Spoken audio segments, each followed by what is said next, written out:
కష్టాల్లోనూ తోడుంటానని ప్రమాణం చేసిన భార్య తనకెంతో ఇష్టమైన నగలను తాకట్టు పెట్టి మరీ భర్తకు ఒక ఆటో కొనిచ్చింది. ఆ వాహనంతో తమ దశ తిరుగుతుందని భావించింది. కానీ చివరికి ఆ ఆటోనే తమను దూరం చేస్తుందని ఊహించలేకపోయింది. ఇంతకీ నిజామాబాద్ జిల్లాలో సంచలనం సృష్టించిన ఓ హత్య కేసు ఆటో చుట్టూనే ఎందుకు తిరిగింది? ఆ ఆటోకు ఓ లేడీ భర్త హత్యకు లింక్ ఏంటి? ఇదే ఇవాల్టి రియల్ స్టోరీ.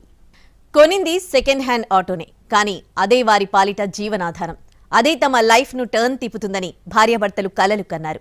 కానీ ఆటో కొన్న సంబరంలో ఆ భర్త ఇచ్చిన దావాత్ వారి జీవితాలను తలకిందులు చేసింది.